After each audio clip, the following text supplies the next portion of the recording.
Praise the lord. దేవుని నామమునకు మహిమ కలుగును గాక. సర్వాధికారి సర్వోన్నతుడైన యేసయ్య నామం పేరిట మీ అందరికీ ప్రత్యేకమైన వందనాలు తెలియజేస్తూ ఉన్నాను. ప్రార్థన. కృపాసత్య సంపూర్ణుడానికి స్తోత్రాలయ. ఈ ఉదయకాల సమయమందు నీ వాక్యము ద్వారా మేము ప్రభువా ఆదరింపబడుటకు, నీ వాక్యము ద్వారా శక్తిని అందుకొనుటకు కావలసిన కృపను మాకు దయచేయి. వినుటకు ఆసక్తిని దయచేయమని యేసయ్య నామమున అడుగుచున్నాము తండ్రి. ఆమేన్. దేవుని వాక్యంలోనికి మనము వెళ్దాం. పరిశుద్ధ గ్రంథంలో ఒక విషయాన్ని, ఒక మార్చిని మనం జ్ఞాపకం చేసుకుందాం.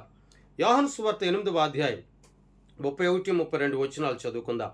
కాబట్టి యేసు తనను నమ్మిన యూదులతో, మీరు నా వాక్యమందు నిలిచిన వారైతే నిజముగా నాకు శిష్యులయుండి సత్యమును గ్రహించెదరు.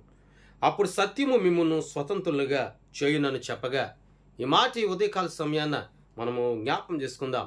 ఈ దినం ప్రత్యేకింపబడిన దినం, అనగా ఆగస్టు 15 స్వతంత్ర దినోత్సవ దినం. ఈ దినమును గూర్చి ఎంతోమంది సంతోషించేవారు ఉన్నారు. ఎందుకంటే కొన్ని 10 సంవత్సరాల క్రితం ఇంగ్లీష్ వారి యొక్క ఆధ్వర్యంలో ఉన్నటువంటి ఈ భారతదేశంకు విడుదల వచ్చిన దినం.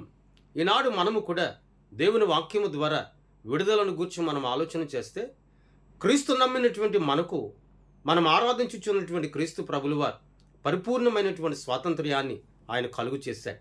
ఏ రీతిగానంటే ఇక్కడ 31-32 వచనాలు అంచాడు.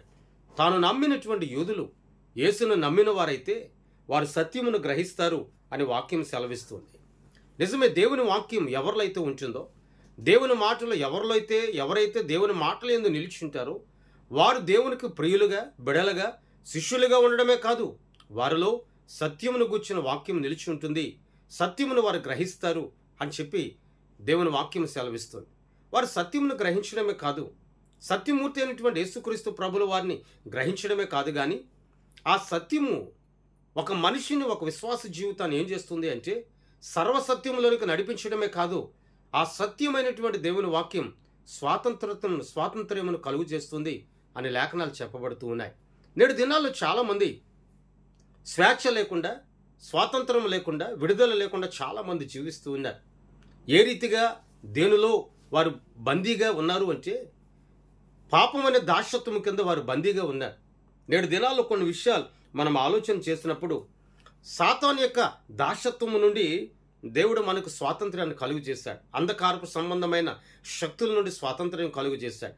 వాటి నుండి స్వాతంత్ర్యం కలుగు చేయడమే కాదు, పాపము దాస్యము నుండి స్వాతంత్ర్యమును కలుగు చేశాడు. పాపములో మగ్గిపోకుండా, పాపము చేత మనం పట్టబడి ఇంకా అదే క్రియలలో, అదే తలంపులతో, అదే మార్గంలో మనం నడిపింపబడకుండా మన దేవుడు మనకు స్వాతంత్ర్యాన్ని కలుగు చేశాడు. రోగ బలహీనతలని ఈ దాసత్వము నుండి దేవుడు విడుదల చేశాడు, స్వాతంత్రం కలుగు చేశాడు. ఏ మనుషుడు రోగము నుండి విడుదల చేయలేడు, ఏ మనుషుడు కూడా వ్యాధుల నుండి విడుదల చేయలేడు, ఏ మనుషుడు కూడా మనలో ఉన్న శక్తిహీనత నుండి విడుదల చేయలేడు. అటువంటి రోగము నుండి ఆ దేవుడు మనకు పరిపూర్ణమైనటువంటి స్వస్థత, పరిపూర్ణమైనటువంటి ఆరోగ్యం, స్వాతంత్ర్యం, అనగా స్వేచ్ఛను, విడుదలను కలుగు చేశాడు. ఇంకా మనం చూస్తే భ్రష్టమైనటువంటి ప్రతి దాసత్వ బ్రతుకు నుండి కూడా, మూర్ఖపు స్వభావాల నుండి, మూర్ఖపు ఆచారముల నుండి దేవుడు మనకు స్వాతంత్ర్యం, స్వేచ్ఛను కలుగు చేశాడు. ఇంకా మనం ఆలోచన చేస్తే దేవుని యొక్క వాక్యము ద్వారా మనం చూచినప్పుడు దయాల నుండి, వాటి యొక్క దాసత్వ బ్రతుకు నుండి కూడా మనకు విడుదల కలుగు చేశాడు. ఆనాడు శాన గురించి మనం ఆలోచన చేసినప్పుడు అనేక రకాలైనటువంటి దయ్యముల చేత పట్టబడి పీడింపబడుతున్నటువంటి వ్యక్తికి కూడా పరిశుద్ధాత్ముడు, అనగా కుమారుడైన క్రీస్తు ప్రభుల వారు పరిపూర్ణమైన స్వాతంత్ర్యాన్ని కలుగు చేశాడు, విడుదల కలుగు చేశాడు. ఈనాడు విడుదల అనేది కేవలం నా దేవునిలో మాత్రమే ఉంది. మరణపు భయము నుండి, మరణపు దాసత్వము నుండి దేవుడు మనకు స్వాతంత్రం కలుగు చేశాడు. మరణపు పడకల మీద వరకు నేను వెళ్ళినప్పుడు తిరిగి మరలా వెనుకకు రప్పించినటువంటి దేవుడు వాటి ద్వారా మనకు స్వాతంత్రాన్ని కలుగు చేశాడు.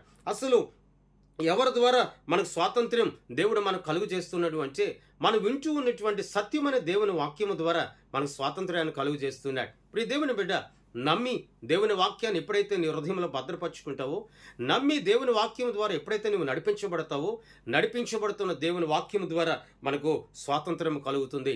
మనము జాగ్రత్తగా దేవుని వాక్యాన్ని మనం ఆలోచన చేసినప్పుడు వాక్యం సెలవిస్తుంది, సత్యము ద్వారా స్వాతంత్రమే కాదు, కుమారుడైన క్రీస్తు ప్రభుల వారి ద్వారా కూడా మనకు స్వాతంత్రము కలుగుతుంది. ఎవరు లేని విడుదల, ఎవరి ద్వారా కలగలేనిటువంటి ఆ బంధకముల నుండి విమోచన కేవలం కుమారుడైన క్రీస్తు ప్రభులు వారు మాత్రమే మనకు దయచేశాడు. పరిశుద్ధాత్మ ద్వారా మనకు స్వాతంత్రం కలుగుతుంది. పరిశుద్ధాత్ముడు మనకు స్వాతంత్రమును కలుగు చేస్తూ ఉన్నాడు. పరిశుద్ధాత్ముడు మనకు విడుదలను కలుగు చేస్తూ ఉన్నాడు. ప్రార్థన ద్వారా స్వాతంత్రం.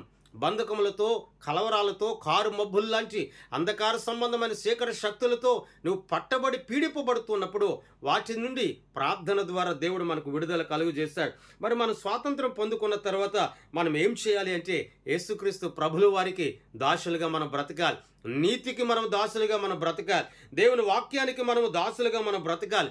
ఒకరినొకడికి దాసులుగా అనగా ఒకరినొకరు దైవికమైన ప్రేమతో ప్రేమించుకునేటువంటి వ్యక్తులముగా ఈ లోకంలో మనం బ్రతకాలి.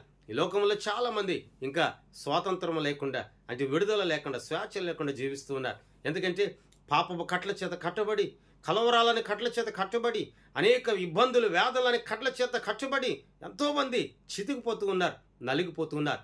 ఈ రోజున ఈ మాట వింటున్న నీవు దేవుని వాక్యము ద్వారా అనగా నీవు దర్శింపబడి సత్యమనే దేవుని యొక్క మాటల ద్వారా నీవు దేవుని వైపు మరలబడి దేవుని కొరకు నీవు జీవిస్తే ఆ సత్యం నీ జీవితానికి స్వాతంత్ర్యాన్ని కలుగు చేస్తుంది. ఇదిగో ఈ మాటలు వింటున్న నీవే కాదు, ఇతర ప్రాంతాల్లో, ఇతర దేశాల్లో అనేకులు ఈ మాటలు వింటూ ఉన్నారు. అనేకులు దేవుని వాక్యాన్ని ఆలకిస్తూ ఉన్నారు.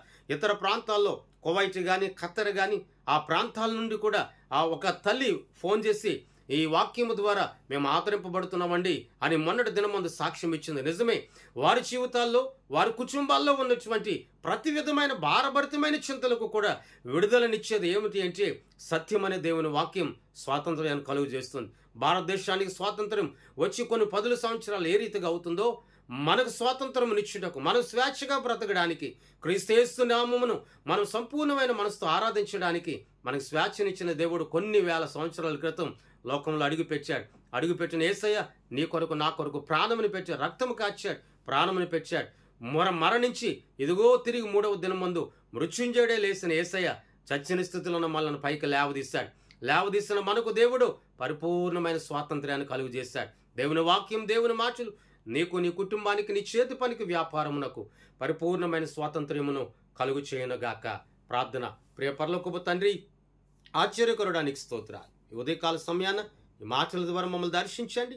ఈ మాట ద్వారా శక్తిని దయచేయండి. మాట ద్వారా ఆదరించండి. స్వాతంత్రము లేని, విడుదల లేని ప్రభు ఇదిగో ప్రతి బిడకును పరిపూర్ణమైన విడుదల దయచేయండి. తోడయుండండి. యేసయ్య నామమున అడుగుచున్నాము తండ్రి, ఆమేన్. దేవుని సన్నిధి మీ అందరికీ సదాకాలం తోడయుండి నడిపించును గాక. ఆమేన్. మీ అందరికీ వందనాలు తెలియజేస్తాను.